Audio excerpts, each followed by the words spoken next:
Now, let's speak to the CEO of the Tourism Business Council of South Africa, Chifiwa Chivengwa. Mr. Chivengwa, good afternoon. I'm sure by now you've had sight of or you've heard about the positioning of the rationale by the acting CEO of SA Tourism, Mr. Themba Khumalo, why this deal was necessary. Your reaction?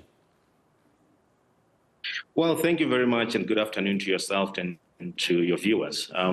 We as a Tourism Business Council have, sort of had a bit of a talk about this deal, because we first heard of this through the media reports like everybody else.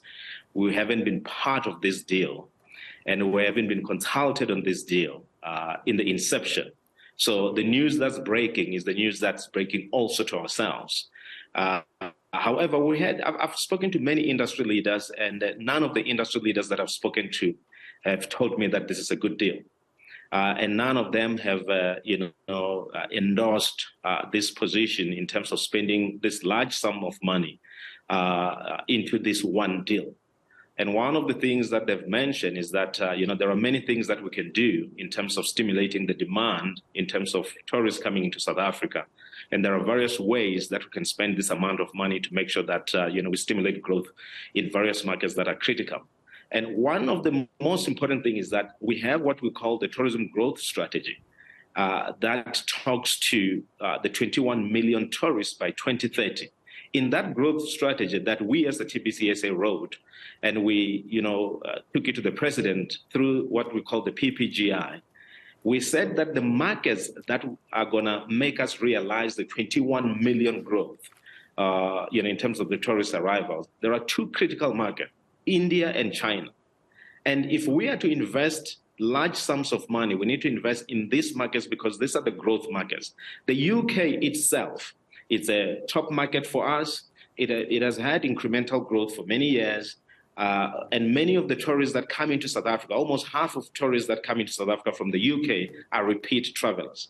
So we don't suffer from awareness from the UK point of view. They know about South Africa. All we need to do is to convert. And majority of those that come back, they're coming to visit friends and relatives. What we need to focus on is to say, how do we get the large growth in the markets that we've identified that will help us to reach the 21 million tourists by 2030. And China and India are the two markets that we need to pay special attention to. So no one has said that this is a great deal. No one has endorsed this deal.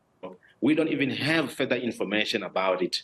We're hearing from the corridors in terms of things that have happened or may not have happened. And we will love to get full information so that we can interrogate this. And we should have done so from the inception, not through the media. We should have sat down between the private sector and the public sector and agree on what are the good things that we need to do for tourism to grow in this country. Okay, you've mentioned a couple of things that I would like to interrogate a little bit more, Mr. Chivengwa. The first one is, ordinarily, would your council, the Tourism Business Council of South Africa, been consulted on such a decision? That's what's supposed to happen on what we call the annual performance plan of South African tourism. And this is by agreement that's signed by both parties, that we need to have an input on that annual performance plan. Before it even goes, to the board and to the other processes of approval, we need to have sat down, we need to have deliberated on the issues. We may not agree with certain issues, but at least we would have deliberated and discussed various issues. So that has not happened. Okay. We've been asking for this since last year when we went to our conference. We said that we need to sit down and deliberate on the future of tourism and to give effect to the tourism recovery strategy. We haven't had this discussion. So this comes, as a project that may not even have been approved, through the APP. We don't know. So you don't know the genesis of this project. So what can you do about it? You've said the UK is a mature market in terms of tourism. The growth markets are India and China. Now that you know, and we've heard Mr. Themba Khumalo, the acting CEO, earlier today, telling the country in a very forthright, strong manner that he has to do this. The deal is not done yet, but that's what his mandate is. What are you, as a council, Tourism Business Council of South Africa, going to do next? Well, there's no question about the mandate, and there's no question that this money must be spent in tourism. There's no question about that. In fact, we want even more money in tourism. The question is, what is it that we need to do with this money that we have together. We discuss, we strategize, we come up with a program of action that we both agree on. Because the private sector also spends lots of money on marketing. And what we don't want is the private sector doing one thing and the public sector doing another thing. We've all got to hunt as a pack. And what needs to happen now is that we need to sit down and interrogate whether this is a good idea or not. And from what I've received from the private sector is that it's not a good idea to put this amount of money into this one project. So we need to interrogate, get the rationale, and also look at what are other projects that we can do. In the past, we discussed Formula One. There was Formula One that we've had a big meeting about to say that they want to come to Kyalami. And, many people didn't even have money to fund the Formula One. Now we have the money to fund, the Tottenham Hotspurs, sponsorship deal and so forth and so on. So we need to sit down, private sector, public sector, discuss what we need to do from tourism point of view. What are the things that make sense? What's going to give us the numbers that we need? And which markets are important to focus on if we have to reach the 21 million? As I've said, the 21 million number is the number that we came up with as a TBCSA, and China and India are the markets that we need to focus on. At the moment, we don't even have air connectivity between those two markets, direct air connectivity.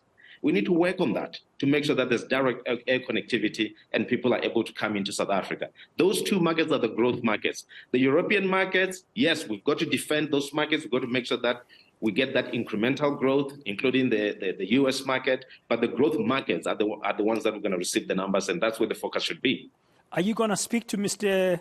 Themba Khumalo and his team now that this is out in the open? As you said, it was never presented to you as a private sector in that annual planning engagement you had with them. We will definitely engage with South African tourism because we have an agreement with South African tourism, and the only way out of this is that there has to be a discussion between the private sector and the public sector, and there has to be an agreement on what needs to be done for tourism to go back to where it was in the past, and also how do we target the growth markets, and how do we make sure that we spend the money that we have and the budget that we have in a manner that is satisfactory and that will bring tourists into the country. Thank you very much. Chifiwa Chivengwa, Chief Executive Officer, Tourism Business Council of South Africa, very surprised about this sponsorship deal between SA Tourism and Tottenham Hotspur. Not inked yet, according to SA Tourism, but it's out now in the open that discussions have been underway. SA Tourism defending it, and the Tourism Business Council of South Africa saying we knew nothing about this, we were not consulted, as should have ordinarily happened. So